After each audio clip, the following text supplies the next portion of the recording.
Teman-teman, kita lanjut lagi ya di soal-soal yang berkaitan dengan P3K di tahun 2023 ini ya teman-teman, tentang observasi untuk P2 dan P3 di penilaian kompetensi dan kinerjanya. Yuk teman-teman, kita let's go di soal nomor 1 ya. Di soal nomor 1 ini, peraturan instansi kamu atau sekolah kamu tidak diperbolehkan pegawainya memungut uang atau tanda jasa apapun dalam kepengurusan layanan. Karena moto instansi tersebut adalah senyum dalam melayani, bersih dalam bertugas. Akan tetapi, beberapa pegawai di instansi kamu hampir semua sering meminta uang sebagai tanda terima kasih atas pengurusan layanan tertentu. Padahal, ketentuan instansi jelas tidak diperbolehkan. Jika kamu salah satu pegawai instansi tersebut, apa yang akan kamu lakukan? Apakah A. melakukan hal tersebut hanya jika ada kebutuhan mendadak? B. terkadang melakukan tapi tidak sering? C. berusaha untuk menghindari perbuatan tersebut? D. tidak melakukan sama sekali? E. mengikuti apa kata teman. Jika teman melakukan maka saya melakukan, jika teman tidak maka saya pun tidak. Di sini teman-teman, kita diuji integritasnya. Karena apa? Karena di sekolah atau instansi tersebut tidak boleh menerima tanda jasa dalam bentuk apapun. Oke. Nah, kalau misalkan yang E, mengikuti apa kata teman, berarti ini kita jelas akan delete. Karena jelas kita tidak boleh menerima apapun sesuai dengan peraturan yang berlaku. Jadi kita harus menetapkan itu dulu teman-teman. Kalau misalkan kita mau pilih soal-soal yang berkaitan seperti ini. Tidak melakukan sama sekali, oke, kita checklist. Berusaha untuk menghindari perbuatan tersebut, kita checklist. Terkadang melakukan tapi tidak sering, ini kita akan delete. Melakukan hal tersebut hanya jika ada kebutuhan mendadak, kita akan delete. Nah, yang paling mirip adalah yang C dan D. Tapi kalau kita pilih yang C, berusaha untuk menghindari. Berarti kalau berusaha untuk menghindari ada ada kecenderungan untuk mau melakukan teman-teman. Kalau masih berusaha. Tapi kalau yang D ini benar-benar tidak melakukan sama sekali. Berarti dia udah teguh di dalam peraturan instansi tersebut. Jadi yang paling tepat adalah yang D teman-teman. Sikap tegas yang diperlukan dalam mengimplementasikan peraturan yang berlaku itu harus diwajibkan semua ASN, baik di keguruan ataupun di non keguruan, karena ini berkaitan dengan integritas ASN tersebut. Oke, teman-teman, kita lanjut nih di soal nomor 2 ya. Pada hari Rabu, kamu ditugaskan untuk mengikuti rapat tertutup bersama atasan di kantor. Rapat tersebut membicarakan tentang tugas kantor yang sangat penting. Di kemudian harinya, sahabat kamu menanyakan perihal isi dari berita acara rapat tersebut. Maka, apa yang akan kamu lakukan? Jadi, temannya ini menanya sama kita teman-teman, dan kita yang udah mengikuti rapat. Jadi, itu nggak boleh ya teman-teman ya. Kita nggak boleh menceritakan hasil rapat yang memang penting. Karena kan ini ada clue-nya teman-teman, ada rapat tertutup. Kalau rapat tertutup berarti ada kepentingan yang tidak boleh disebarluaskan di luar area rapat tersebut. Yang A, memberitahukan karena dia sahabat akrab, ini kita akan delete. Menjawab tapi tidak semuanya diceritakan, ini kita delete. Karena ini kalau tidak semuanya berarti ada sebagian yang diceritakan.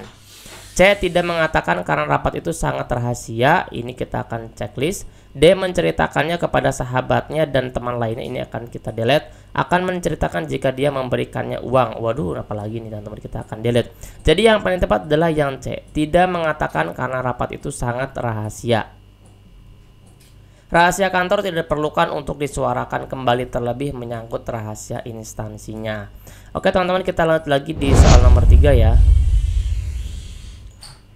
Nomor 3 ini, masa pandemi ini sekolah saya mengalami kemunduran prestasi belajar. Alhasil, dalam penerimaan siswa baru mengalami kemerosotan dari sekolah lainnya. Jika kamu sebagai guru pada sekolah tersebut, apa yang akan kamu lakukan? Apakah A, saya tidak akan mengajukan mutasi dari sekolah karena saya yakin sekolah akan bangkit kembali? B, bukan urusan saya karena tugas saya adalah mengajar. C, memberikan motivasi kepada guru. D, mengajak guru lain untuk berdemo kepada pihak desa menuntut siswa dibagi rata dengan sekolah lain. E, memberikan saran kepada atasan, di sini kepala sekolah, untuk membantu menyelesaikan permasalahan yang ada. kita akan delete yang mana? Yang A kita akan delete teman-teman. Di sini teman-teman, saya tidak akan mengajukan mutasi dari sekolah karena saya yakin sekolah akan bangkit kembali. Ini kita akan delete teman-teman yang A. Kenapa? Karena kan ini padahal berkaitan ya teman-teman. Iya, ini emang berkaitan, tapi bukan mengarah kepada mutasi teman-teman, tapi mengarah kepada memberikan ide gagasan supaya apa? Supaya ada program untuk mengembalikan lagi prestasi-prestasi yang ada pada sekolah tersebut. Jadi kita yang A kita delete. B bukan urusan saya karena tugas saya adalah mengajar, apalagi ini. Memberikan motivasi kepada guru, ini mirip benar teman-teman, tapi bukan ini jawabannya. Bukan memberikan motivasi kepada guru, tapi memberikan ide kepada kepala sekolah. Yang memberikan ide kepala sekolah itu adalah yang E teman-teman. Memberikan saran kepada atasan untuk membantu menyelesaikan permasalahan yang ada. Jadi yang E jawabannya teman-teman, memberikan saran sekaligus strategi dalam peningkatan mutu sekolah tersebut. Oke, jadi mirip-mirip banget sih ya teman-teman ya. Jadi kita harus lebih jeli lagi dalam melihat dan memilih opsi-opsi yang berkaitan dengan soal tersebut. Oke teman-teman, kita lanjut lagi di soal nomor 4. Jadwal pulang kantor adalah 14.20 setiap Senin sampai dengan Jumat. Akan tetapi, teman satu ruangan kamu selalu pulang 10 menit lebih awal karena dirasa tidak ada lagi kerjaan yang harus diselesaikan. Bagaimana sikap kamu? A. Mengikuti jejaknya karena kamu juga tidak ada kerjaan yang harus diselesaikan. B. Menegurnya dan menasehati bahwa kantor juga punya peraturan yang harus dipatuhi demi kedisiplinan pegawai. C. Pulang sesuai dengan jam kantor dan tidak memperdulikan teman tersebut. D. Terkadang ikut pulang bersama karena merasa solidaritas sesama pegawai.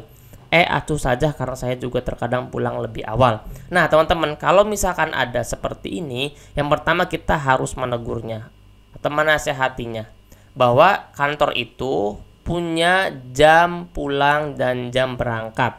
Itu peraturan tersebut itu harus dipatuhi demi kedisiplinan pegawai. Jadi yang paling tepat adalah yang B. Kenapa kita nggak mengikuti jejaknya teman-teman? Karena tidak ada kerjaan. Ini sama aja kita melanggar peraturan yang ada di kantor. Semua di sini ada peraturan yang kita harus taati, yang semuanya itu malah melanggar teman-teman. Jadi nggak tepat kalau nomor 4 ini kita pilih opsi selain B. Jadi yang B itu kita lihat pembahasannya nih, mengingatkan kepada sesama guru supaya menaati peraturan bersama sehingga tercipta etos kerja yang sesuai dengan target pimpinan atau yang sesuai dengan peraturan yang berlaku pada kantor tersebut. Seperti itu ya teman-teman ya. Nah untuk teman-teman yang belum daftar kelas belajar P3K Guru tahun 2023 ini, baik yang P2, P3, P4 atau umum, silakan teman-teman bisa ikut belajar bersama kami. Tinggal chat di WA Mintera 087723317506. Kita akan tutup pendaftaran di angkatan kedua ini tanggal 9 September. Insya Allah kita akan mulai belajar di tanggal 10 September ya teman-teman. Yang mudah teman-teman yang ikut belajar bersama kami dan semuanya bisa lulus mengikuti alumni kami sebelumnya. Amin amin ya rabbal alamin. Ya teman-teman, kita lanjut lagi di soal nomor 5 ya. Ada unsur pegawai di salah satu instansi yang meminta sejumlah uang untuk memuluskan pekerjaan Anda agar diterima atau memuluskan proyek sekolah.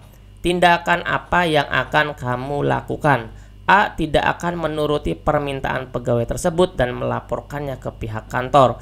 B. Mengikuti arahan pegawai tersebut karena tidak ada yang tahu.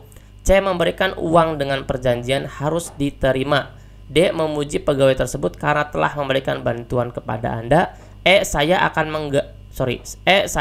menggagalkan untuk memuluskan proyek tersebut karena saya ingin terlaksana dengan cara yang baik. Nah teman-teman, ini sering dijumpai di beberapa soal-soal ujian yang berkaitan dengan sisi integritas kita yang diuji menggunakan uang atau memuluskan sebuah pekerjaan dengan dilakukan korupsi-korupsi teman-teman. Nah jadi kita nih untuk menjadi seorang ASN, kira-kira apa yang akan kita lakukan kalau ini ada di mata teman-teman semua?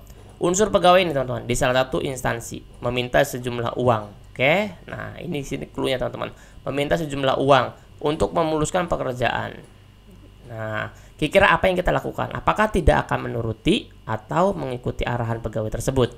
Jadi yang paling tepat adalah yang E teman-teman. Saya akan menggagalkan untuk memuluskan proyek tersebut karena saya ingin terlaksana dengan cara yang baik. Jadi ini di sini teman-teman kita akan saring lagi. tidak akan menuruti permintaan pegawai tersebut dan melaporkannya ke pihak kantor, ini teman-teman akan kalah dengan opsi yang E. Saya akan menggagalkan untuk memuluskan proyek tersebut karena saya ingin terlaksana dengan cara yang baik. Jadi kita cukup untuk menggagalkan karena di sini ada beberapa clue teman-teman. Di sini teman-teman ada opsi-opsi yang lebih tepat daripada opsi yang lain. Karena clue di dalam meminta sejumlah uang, maka kita akan gagalkan. Supaya apa? Supaya proyek ini bisa terlaksana dengan cara yang baik. Bisa jadi jawaban yang A itu bisa benar kalau opsi-opsi yang B, C, D, E-nya itu tidak mewakili jawaban yang paling tepat.